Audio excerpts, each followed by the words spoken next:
guys, I'm AT Designs and welcome back to my YouTube channel. After my Cosplay video about pattern drafting went out, a few of you wanted to go into it more depth. So today I'm going to go into more depth about one of the subjects that were asked about the most, which was about draping. So before I start any kind of demonstration and showing you how it works, what is draping? Draping is a form of pattern making where you're taking a 2D thing like fabric and putting it onto a 3D form in order to make patterns. You're manipulating the fabric, you're adjusting it to a 3D shape in order to make the final pattern. And if you want, you can take that fabric pattern afterwards and make a paper pattern to finish it off. It's a very 3D form and visual form of creating patterns for fashion, costume, or cosplay. And in order to do this type of pattern making, you will need quite a few tools. Most notably is the dress form, a pinnable dress form so you can actually pin fabric to it, so nothing hard, and preferably no duct tape mannequins because that will not agree with your pins very much. You'll also need rulers and measuring tapes in order to actually measure yourself to adjust to the mannequin, and you'll also need the fabric that you're pinning to it. Preferably a fabric that is very similar in drape and weight to the fabric you're going to use. Because in draping, you do not use the good fabric that you're going to make the costume out of, as you'll use that afterwards because you might mess it up. You're really experimenting with this style of drafting. You're also going to need scissors and snips potentially, because there are a few areas where you're going to need to snip into areas to loosen up the fabric or to just cut the fabric to size. Now, before you actually get to draping your mannequin, the first thing you're going to need to do is adjust it. If your mannequin is adjustable like this one, you can simply adjust it to your size or whoever you're making the costumes for size, or you can do things like padding out the mannequin, so make it smaller and pad it out in areas that it needs a bit more size.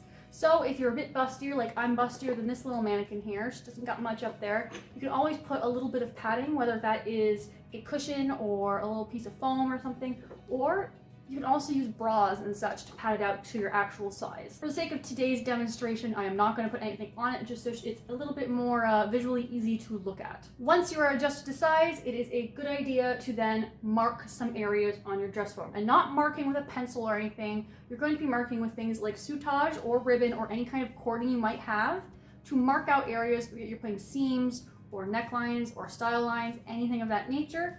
And you're also going to need a piece of elastic to mark out the bust. The elastic goes across the bust simply so that when you're draping, it acts more like how clothing does.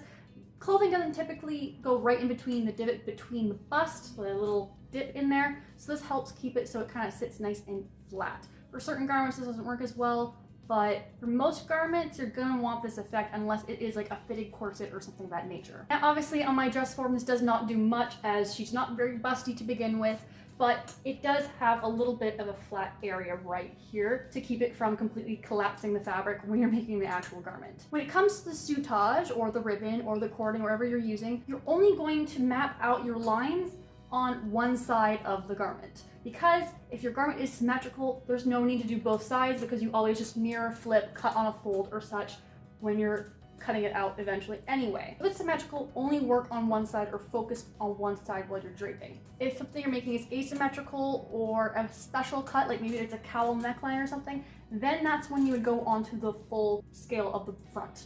What I'm going to show you today, I think I'm going to make a V-neck line kind of just simple bodice just to kind of demonstrate how I do this and go from there essentially. When pinning souttage or cording or anything like that, because this goes underneath the final drape that you're making, you're going to want to use flat-headed pins.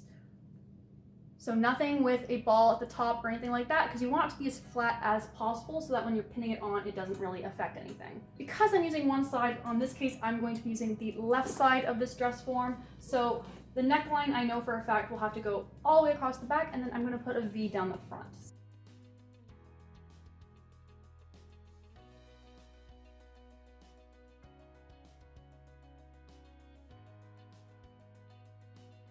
So now I have where I want my neckline to be marked out so that I can use this as a reference when I'm draping onto the mannequin. I can feel everything. Usually you'd want the center front to also be mapped out, but in my case I have a little dip right here, so I'm just gonna kind of tuck this underneath. And in the case of this simple bodice design I'm going for, I also want to make sure my waist is marked, which luckily it is mostly marked on here with this plastic here. I don't want to remove it because that is the exact point. So that's actually a good reference point. Really hard to pin into, so I'm going to probably try to avoid pinning into that. But I also want the princess line on there. A princess line is a seam. I'm actually have one on this bodice right here, but it's the seam that's a fitting line across the bust. Now, you can have darts or you can have princess lines. There's all sorts of ways you can work around it, but it is a good reference point to have, which is essentially right across the bust point, the biggest point of the bust, and down. It's like basically the quarter of the body is what you're mapping out.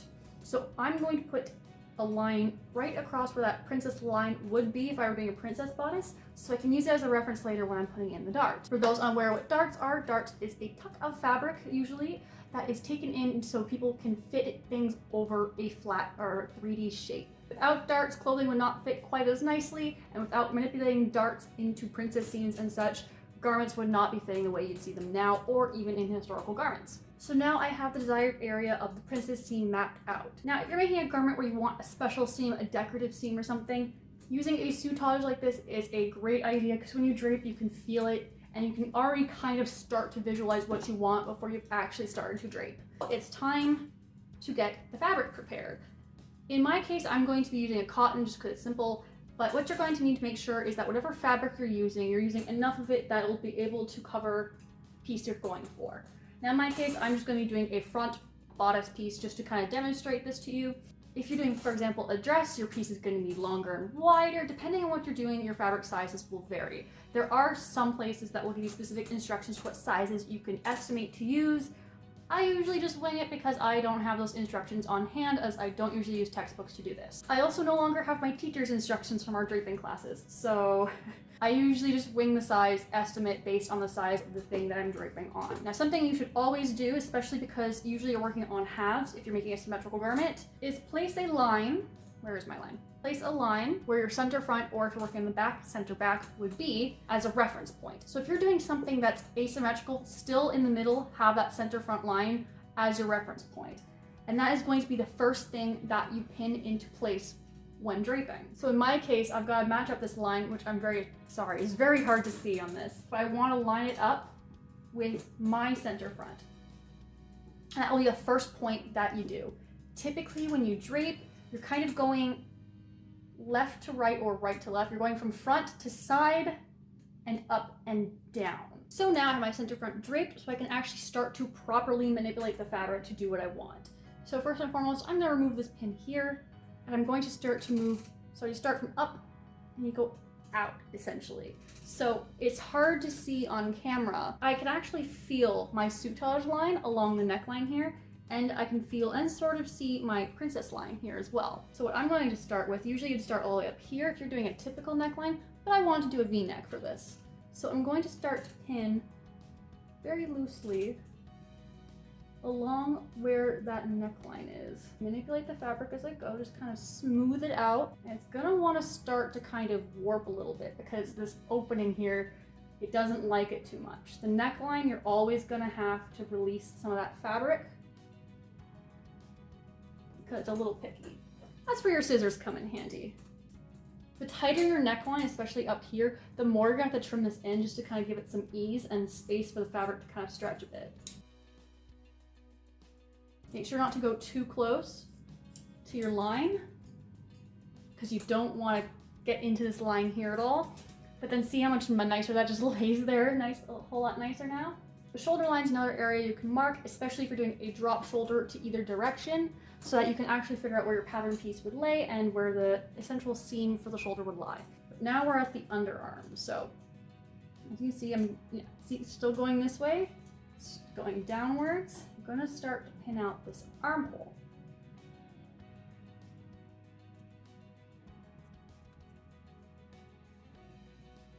So now I have where my armhole would be marked out, and I've reached my side seam gap. At the side seam, you're going to want to make sure that your fabric is perfectly up and down and on grain. That is the whole point of this line right here. It is your grain line. You want your fabric grains to be going up and down while doing this. So I prefer to have my side seams pretty on grain for the most part.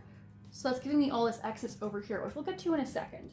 You can already kind of start to see that bodice shape coming in. So now I've made it over to the waistline. The waistline works pretty similarly, but now you have this to contend with. This is what will end up being your dart, or if you were doing a princess line, your princess line. Typically, when you do a princess line bodice, you would work on this piece first and then this piece. But in this case, I want to do a dart instead. So what I'm going to do is start to pin and smooth towards this princess line that I've created. And then I'm going to do it the same way coming this way. And that will create my dart and my dart placement.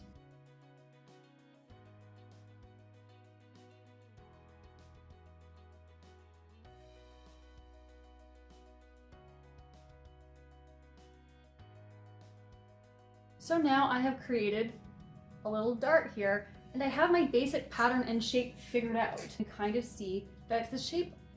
It looks like a bodice now. Other things you can do here is you can start maybe pleating out the waist, putting some gathers on the waist. So there's different ways you can finish off this waist here. So now with it all pinned out, it is time to mark things. Because if you were to unpin this, you would lose your shape completely. So now you just gotta go ahead and use a pencil, a pen, or something of that nature and start to mark everything out.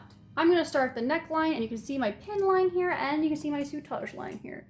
So I start to mark out very carefully. These lines do not need to be absolutely perfect because you can go in with your rulers, your French curves and such, and fix this all up later. But for now, you just mark it quite roughly and fix it all later.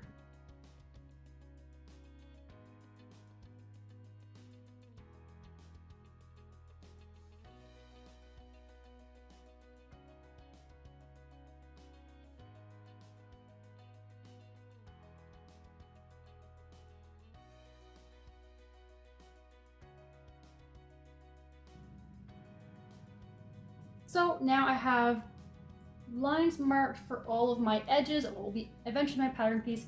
I'm going to put a little rough line of where this dart is, so I have an idea when I take it off. But I haven't marked where the bust point or the end point of this dart is, so now it's just a matter of lining this out.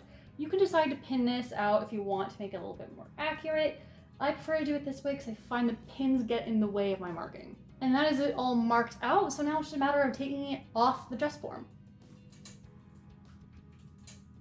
And now you can already kind of see the shape of your pattern has been created. So using a ruler and some French curves, off screen I've gone and just filled in the lines a little bit to look a little cleaner. There is your basic pattern piece. Anyone who sews will probably recognize this basic pattern piece as it's something that shows up a lot in sewing. It is your basic block for a front bodice. And that is what I've just made over here. Now, this is a pretty fitted piece, something very easy to make with other forms of drafting, something pretty easy to get your hands on. Different people like different forms of draping and drafting. They prefer to make this kind of garment at the flat pattern method, just because it's a little bit more precise to their measurements compared to this sometimes, but it depends on the person and their preference. Now, draping is really, really good for garments that are more flowy, for pleating. That's when I prefer to use it, when it's a garment that is unusual or would be very difficult to visualize while you're drafting in a flat manner. This helps you visualize everything super, super well. And sometimes you never know what that basic shape you're gonna end up with will look like. So that can be pretty wild because you put it on and you start to mark where all the seam lines and such are. When you take it off, you might have a perfect rectangle with just pleat lines everywhere, or you might have this crazy circle or crazy shapes that come out of draping, depending on the kind of thing that you're draping. In this case, this shape wasn't exactly as crazy, and it was a more straightforward and form-fitting kind of draping, but this is still such a nice method. It's much quicker for me to do this than it is for me to do the flat pattern method usually, but I do enjoy going to this a lot. And again, this is usually what I prefer to do when it's a garment that is a bit unusual or a garment that needs me to visualize it as I make it. And no matter the kind of garment you're making, whether it's an unusual one or not, once you end up with this fabric pattern here, there's a few things you've got to do. So first off, you got to decide, are you transferring this to paper or not? That's when you can use a tracing wheel or any other methods